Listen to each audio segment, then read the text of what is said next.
भ्रम होता है ना, रस्सी में सर्प की प्रतीति, रस्सी कभी भूतों में भविष्य, वो कभी न सर्प था, न है और न रहेगा। लेकिन वो अंधेरा के कारण बुद्धि भ्रमित हो गई और उसमें जो है उस सांप में, रस्सी में सांप प्रतीत होने लगा।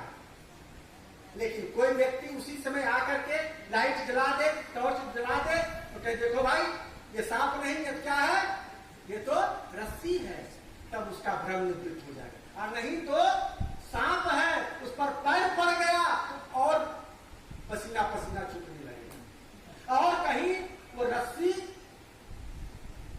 नारियल वाली होता और उसका एक खटका पैर में गड़ जाए तब क्या हाल होता, तब तो हाथ फेल हो जाएगा, बेहोश हो जाएगा कि हमको सांप ने काट ही लिया।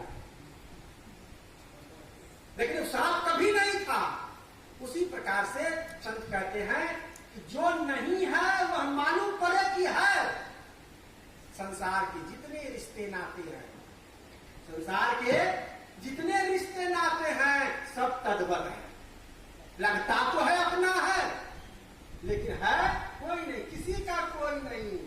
सवेरे सवेरे मुर्गा वांग देता है, जानते हो मुर्गा क्या बोलता है?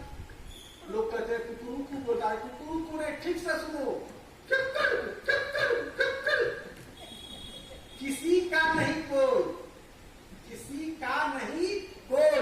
सवेरे सवेरे वांग देता है, वो बता देता है भैया याद रख सवेरा हो रहा है, याद रखना दिन भर, कोई किसी का नहीं है। स्वार्थ के सब भाई भतीजा और मतलब के संसार, ये मतलबी दुनिया है। पिता से पुत्र का मतलब है, पुत्र से पिता का मतलब है, माँ का बेटा से मतलब है, बेटे का माँ से मतलब है, एक व्यापारी को दूसरे व्यापारी से मतलब है। तो मतलब जब तक है, मतलब निकल गया तो फिर पहचानते नहीं। ये संसार है। इसलिए कहते हैं कि जो वास्तव में है नहीं और वैसा प्रतीत पड़े, इसी को कहते हैं माया। इसलिए माया की व्याख्या बड़ी सूक्ष्म व्याख्या है। माया को पकड़ना, माया को समझना, माया को देखना बड़ा मुश्किल हो जाता है। इसलिए संतों ने कहा बेटा, जहां तक तुम्हारी दृष्टि जाती है संसार के प्राणी पदार्थों के प्रति, वो सब के सब माया है। जो तू देख रहा है वह भी माया है, तुम्हारा शरीर भी माया ही है। माया मतलब झूठा, नाशवान, छूटने वाला। संग चले सो धन है भाई और छूट जाए सो माया है। जो साथ में जाए वो क्या है? धन है हमारा। जो छूट जाए वो माया है। साथ में क्या जाएगा? कितना भी बटोर लो, साथ जाएगा क्या? धनानि भूमौ पशवश्च गोष्ठे नारी गृहवारी जना श्मशाने देहश्चितायाम परलोक मार्गे कर्माणि गच्छति जीवैगः। का धनानि भूमौ, धन दौलत सब पृथ्वी पर रह जाएगा। एक कौड़ी, एक सुई का नख भी साथ में ले जाने वाला नहीं है, सब यही रह जाएगा। धनानि भूमो पशुश्च गोष्ठे, पशु जो है गाय भैंस वगैरह रखे हो, हाथी घोड़ा रखे हो। आजकल तो गाँव भैंस और हाथी घोड़ा कहाँ, ये 4 व्हीलर और 6 व्हीलर सब आ गया है दरवाजे पर। का ये सब का सब यही रह जाएगा। धनानि भूमो पशुश्च गोष्ठे नारी गृहद्वारी, जो तुम्हारी नारी है, जो पत्नी है, जिसको बारात लेकर के गए थे लाने के लिए, सगे संबंधियों के साथ गए थे, पंडितों के साथ मंत्र पढ़ा करके 7 फेरे लिए थे, 7 वचन दिए थे कि 7 जन्म तक साथ निभाएंगे। 7 जन्म कौन पूछे? इसी जन्म में 7 लोग नहीं निभा पाते हैं। इसी जन्म में साथ नहीं निभा पाते हैं और तलाक उलाक चलने लगता है। यदि उससे बच भी गया तो अंतिम समय में भी जब जाओगे तो अकेले जाओगे। बंधु बांधव भी चलेंगे तो केवल मशान तक, अर्धांगिनी भी बढ़ेगी तो केवल मकान तक, अर्धांगिनी भी मकान की डेहड़ी तक, दरवाजे तक वो जाएगी और वहीं पर जो है चूड़ी लहठी फोड़ देगी, सिंदूर धो देगी। लो यही देख करके हमको अपना बनाया था अब अपना ले जाओ, हमको तुमसे कोई मतलब नहीं, अब हम तुम्हारे साथ जाने वाली नहीं।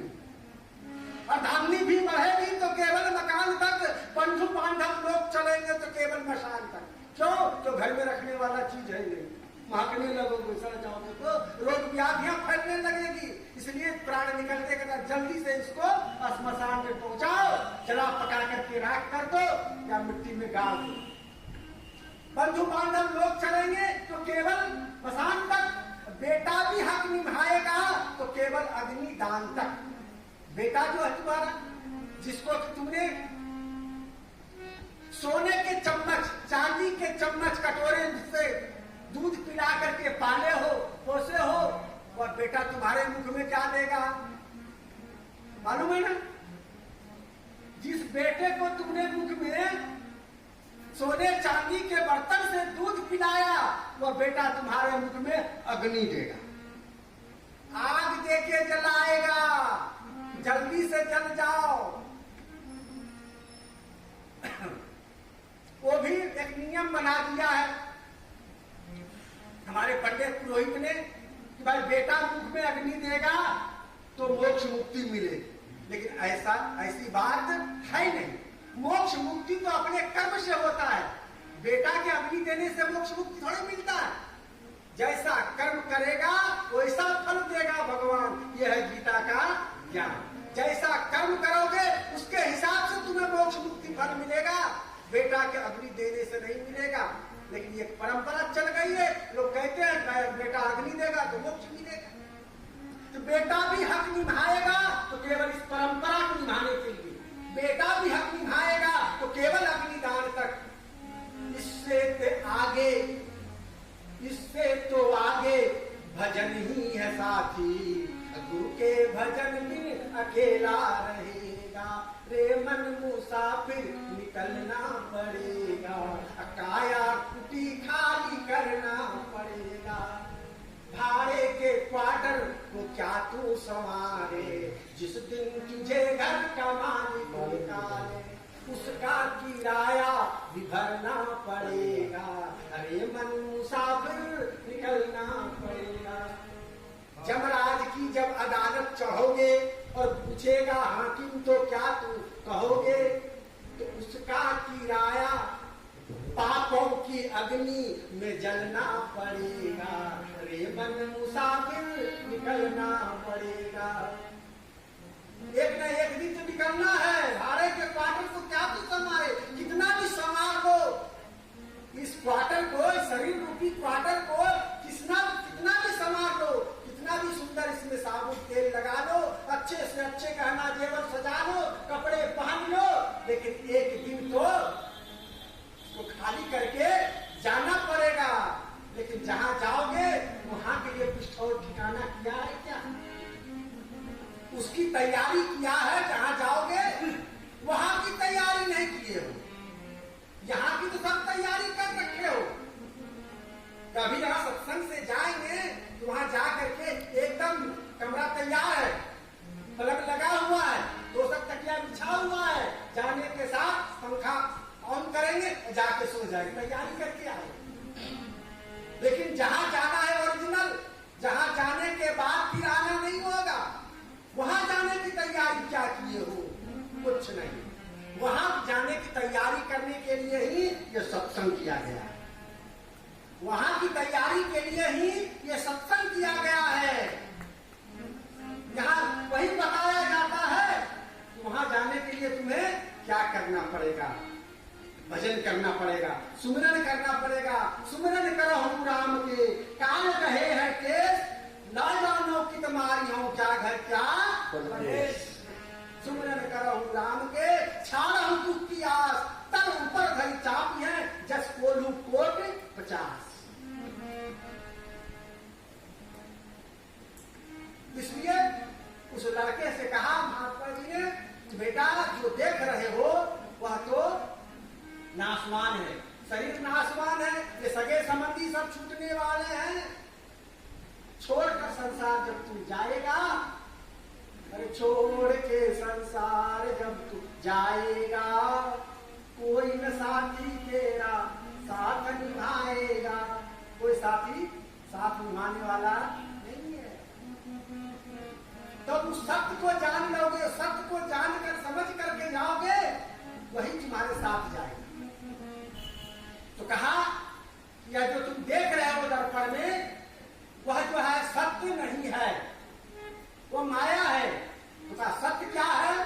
का ध्यान से सुनना, बोलो एक बार प्रेम से सतगुरु कबीर साहिब का ध्यान से सुनो। का जो देख रहा है वह सत्य है, जो देख रहे हो वह असत्य है, और जो देख रहा है वह सत्य है। उसने कहा महाराज देख तो आंख रहा है, देख तो आंख रहा है, आंख सत्य है और शरीर असत्य है। नहीं नहीं, आंख भी तो शरीर का ही एक अंग है, आंख भी जो शरीर का एक अंग है, वो भी नाशवान है। आंख में देखने की शक्ति, आंख में देखने की शक्ति जिसकी उपस्थिति से है वो सत्य है। कान में सुनने की शक्ति जिसकी उपस्थिति से है वह सत्य है। शरीर को संचालित करने की शक्ति जिस तत्व की उपस्थिति से है उस तत्व का नाम सत्य है। सत्य क्या है? ये आत्मा, ये आत्मा जो है, ये चैतन्य जो है, यह सत्य है। इस सत्य को जानने के लिए तुम्हें संतों के पास आना होगा, तब सतगुरु आपको बताएंगे सच्चिदानंद तू। साहब क्या बोल देंगे? सत्य क्या बोल देंगे तुझे?